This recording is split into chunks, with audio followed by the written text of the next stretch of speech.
Carta de Paulo aos Efésios, capítulo número 4, verso 7 a 16.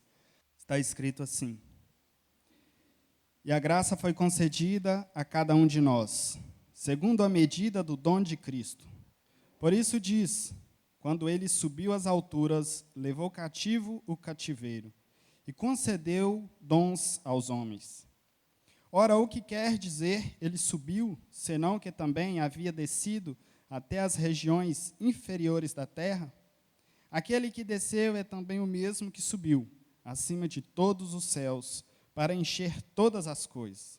E ele mesmo concedeu uns para apóstolos, outros para profetas, outros para evangelistas e outros para pastores e mestres, com vistas ao aperfeiçoamento dos santos, para o desempenho do seu serviço, para a edificação do corpo de Cristo, até que todos cheguemos à unidade da fé e do pleno conhecimento do Filho de Deus, ao estado de pessoa madura, à medida da estatura da plenitude de Cristo, para que não mais sejamos como crianças, arrastados pelas ondas e levados de um lado para outro, por qualquer vento de doutrina, pela artimanha das pessoas, pela astúcia com que induzem ao erro, mas seguindo a verdade em amor, cresçamos em tudo naquele que é a cabeça, Cristo, de quem todo o corpo bem ajustado e consolidado pelo auxílio de todas as juntas,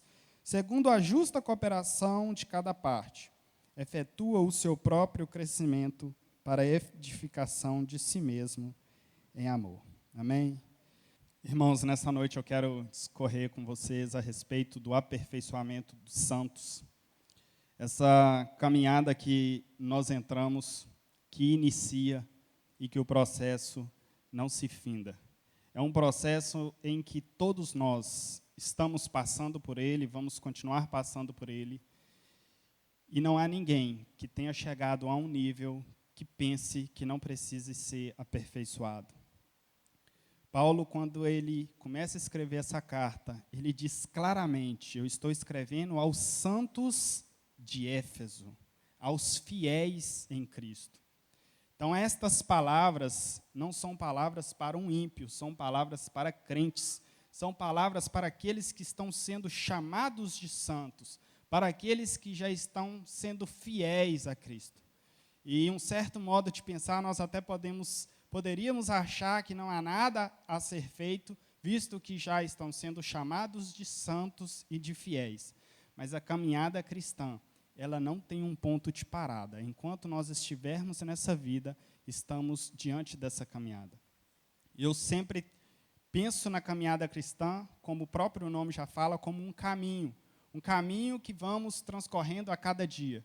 Mas nessa mensagem eu já imagino um caminho como uma escada, porque a cada momento você está em nível diferente, sempre em uma tendência de estar subindo, considerando que estamos começando do primeiro degrau.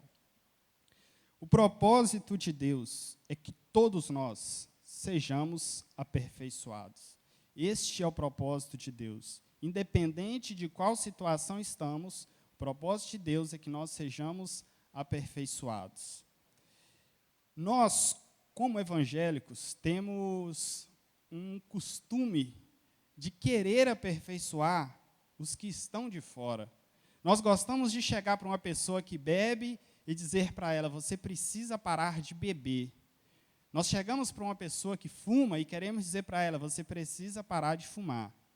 Só que o aperfeiçoamento é para os santos.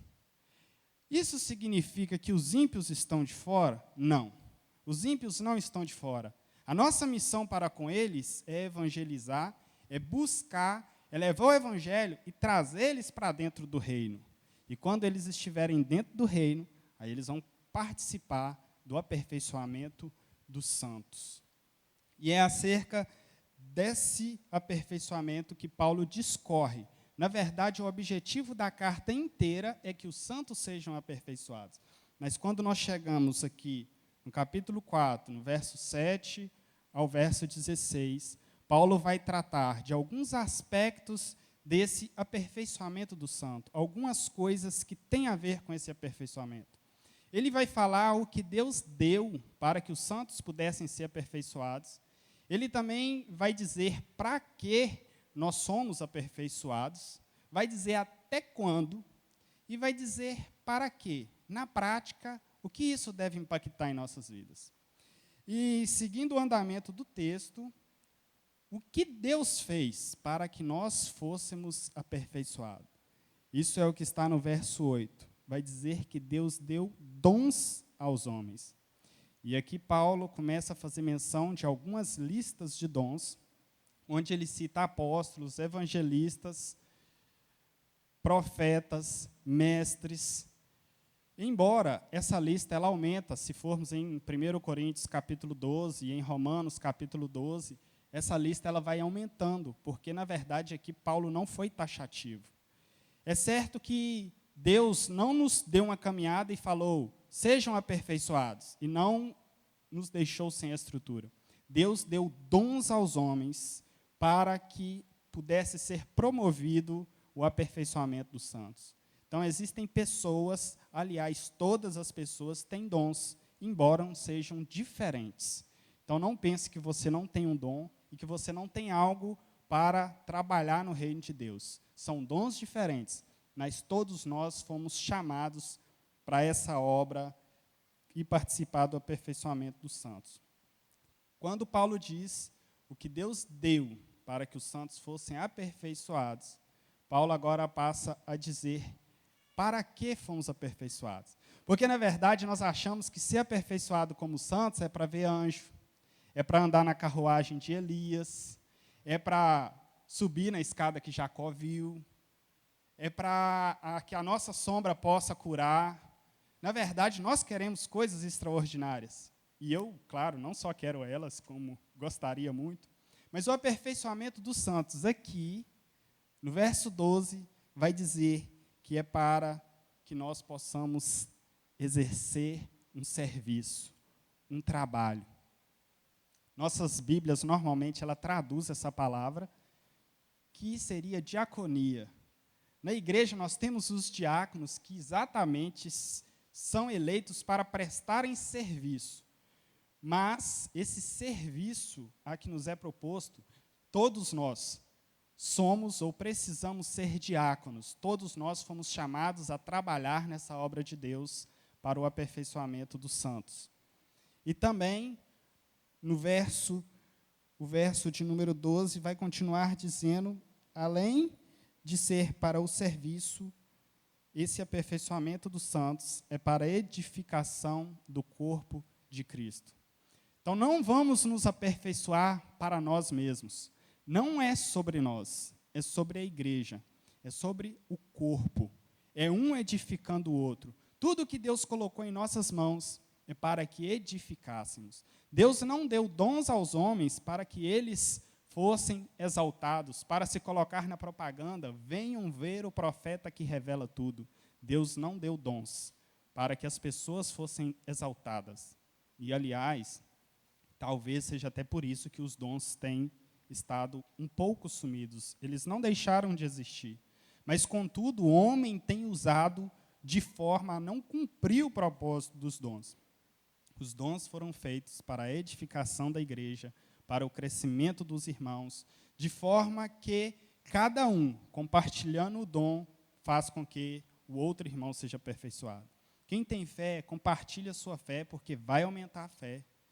Quem teve milagre acontecendo na sua vida, testemunha, porque o seu milagre vai aumentar a fé de outras pessoas, vai transformar outras pessoas. Quem é de oração, ore, de preferência por mim também. Quem é para o ensino, ensine. Ah, mas eu não estou em nenhuma dessas listas. Fale de Cristo para alguém. Sirva a igreja, sirva o corpo de Cristo. Abrace, ajude. Nas outras listas que Paulo fala, ele tem até o dom de contribuição. A igreja deve gostar de quem tem esse dom, né? O dom de contribuição. Mas são vários dons, dons de ensino, dons de profecia, dons de línguas. São inúmeros dons, mas todos para a edificação da igreja. E depois que Paulo diz para que é esses dons, ele vai dizer até quando.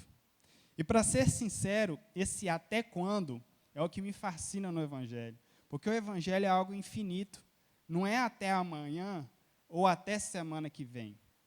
Nós vamos ver aqui até quando, mas é um até quando que, ao meu ver, é como se fosse um infinito.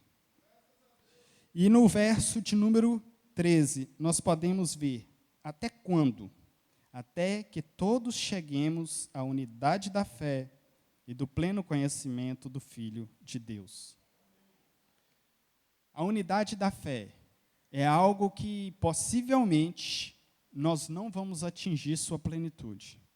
Porque todos os dias tem alguém novo na fé, que precisa ser amadurecido, e, portanto, não temos uma única fé, de forma que somos unânimes, pensamos a mesma coisa, cremos do mesmo jeito, na mesma proporção. Se um dia nós chegarmos a ter a fé única, possivelmente nós paramos de evangelizar, pessoas parou de entrar no reino, e significa que nós estamos negligenciando outros chamados.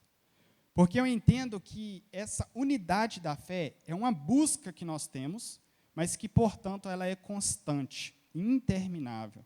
Porque sempre terão pessoas que precisam ser edificadas. E você que está sendo edificado, amanhã você vai edificar pessoas. Você está sendo aperfeiçoado, é para aperfeiçoar pessoas. Você não está sendo aperfeiçoado apenas para ser santo, mas para trabalhar, para servir e para edificar.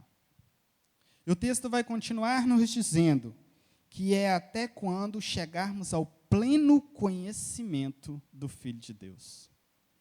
E é outra maravilha que eu vejo no Evangelho. Esse pleno conhecimento de Deus. Eu acredito que Deus é inesgotável. Um dia, um irmão, me dando uma carona de uma outra igreja, ele me disse, eu conheço tudo sobre Deus.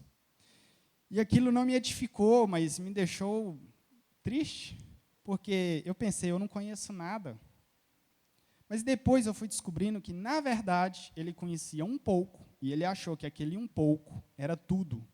E, na verdade, embora estamos conhecendo a Deus, buscando conhecer a cada dia mais, e eu cremos que a cada dia nós conhecemos mais, ainda assim, esse nível de conhecimento, ele ainda não atingiu o máximo. Eu creio que nós vamos viver a vida e a eternidade, conhecendo mais de Deus, porque Ele é inesgotável. Mas isso não significa que se a meta está tão distante e o propósito é tão longo, isso não significa que nós devemos desanimar. Muito pelo contrário, nós devemos reforçar. E mais ainda sermos diligentes e buscando tanto esse conhecimento, como ter essa unidade da fé. E depois que Paulo vai dizer até quando, ele também vem e diz, para quê? Para que nós devemos ser aperfeiçoados? Para que todas essas coisas? E isso é o que está no verso de número 14, para que não mais sejamos como crianças, arrastados e levados de um lado para o outro por qualquer vento de doutrina, pela artimanha das pessoas, pela astúcia com que induzem ao erro. Ser levados por qualquer vento de doutrina é algo muito perigoso e fácil de um crente cair. Por isso que Paulo está preocupado com essa igreja, com esses detalhes, serem induzidos ao erro e serem levados por vento de qualquer doutrina. Se existe qualquer doutrina, é porque existe a doutrina verdadeira. Para existir uma doutrina que é qualquer, existe a doutrina. E essa a doutrina é a doutrina do Evangelho, é o Evangelho que Jesus Cristo nos anunciou, o qual seguimos. Mas qual é o problema de uma doutrina qualquer? É porque ela anda muito perto do verdadeiro Evangelho. Tanto a graça liberal quanto o Evangelho da lei, eles estão do ladinho do Evangelho verdadeiro. Se você, que conhece o Evangelho verdadeiro, der ouvidos a um Evangelho da graça liberal, você começa assim, não é que é mesmo? E quando você vê o evangelho da lei, que também está do ladinho do evangelho verdadeiro, você começa a pensar, mas não é? Se está escrito, nós temos que guardar esse dia.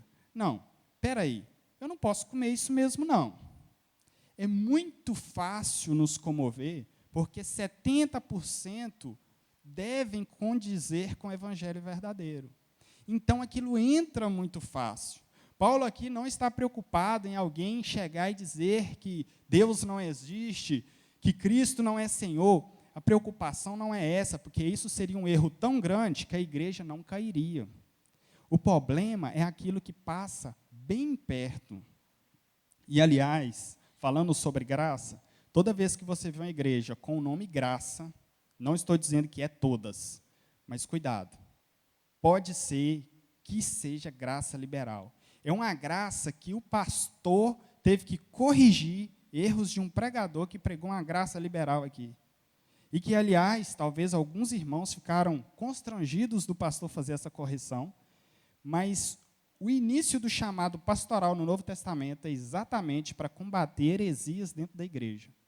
Exatamente para que esses erros, essas doutrinas que estão paralelas com o Evangelho, eu diria que estão andando no acostamento, mas não vai chegar no destino, ou vai sofrer um acidente ou vai ser parado pelo policial ali. Acostamento não é lugar de andar. Mas anda muito paralelo com o Evangelho. Um dia eu ouvi uma pregação que no início eu fiquei sem saber se era uma pregação verdadeira ou não. Mas quando chegou no final, me deu vontade de vomitar, de tão horrível que era. O pregador teve coragem de separar o Jesus que veio à terra com o Jesus ressuscitado. E ele disse que seguir Jesus que esteve entre nós seria trair o Jesus ressuscitado. É um cúmulo do absurdo, mas que tem crentes falando, não é que é mesmo? Tem crentes indo nessa onda da graça, mas Paulo, que tanto falou sobre a graça, o apóstolo da graça falou, o que faremos então, já que é graça? Pecaremos? Não. Mas os pregadores da graça liberal dizem que você pode afundar a cara porque é graça. E eles quase estão certos. Eles só estão errados de pensarem que estão na graça.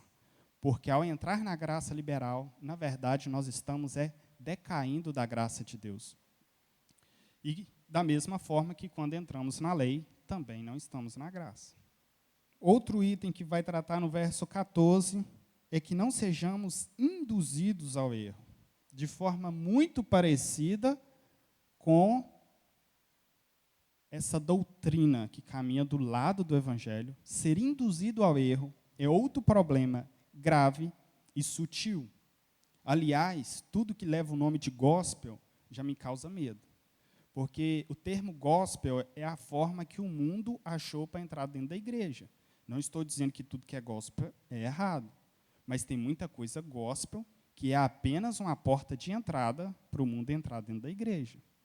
Então, nós precisamos ter cuidado. O que é ser induzido ao erro? Ser induzido ao erro não é você errar sabendo que vai errar. É você errar achando que está acertando. E esse é o problema dessas falsas doutrinas, desses argumentos que parecem verdadeiros.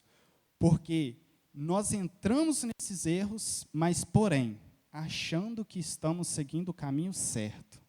E por estarem achando que estão seguindo o caminho certo, quando alguém quer apresentar o verdadeiro evangelho, ele pensa, se eu estou no caminho certo, qualquer outro é errado.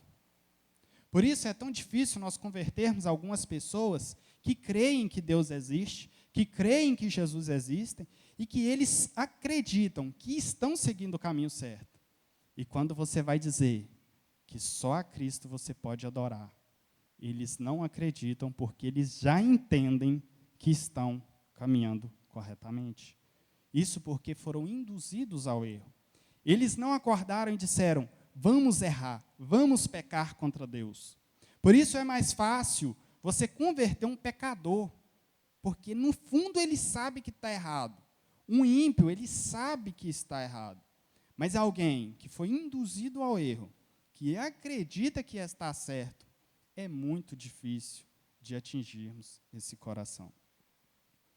E, como forma de conclusão, eu gostaria de fazer menção o que está escrito no verso de número 15. Cresçamos em tudo naquele que é a cabeça, que é Cristo. Em tudo nós precisamos crescer em Cristo, de forma que não há outro lugar, não há outro nome, não há outro caminho a se seguir. Irmãos, Deus está nos preparando para sermos aperfeiçoados. Não para sermos apenas aperfeiçoados, mas para que possamos exercer o trabalho na obra de Deus, de forma que possamos estar também edificando outras pessoas, de forma que a nossa caminhada seja a cada dia conhecendo mais e mais do Senhor, de modo que a nossa fé possa edificar a fé do próximo, de modo que se alguém subiu um degrau a mais, possa ajudar aquele que está começando. Porque no Evangelho, ninguém pula etapas.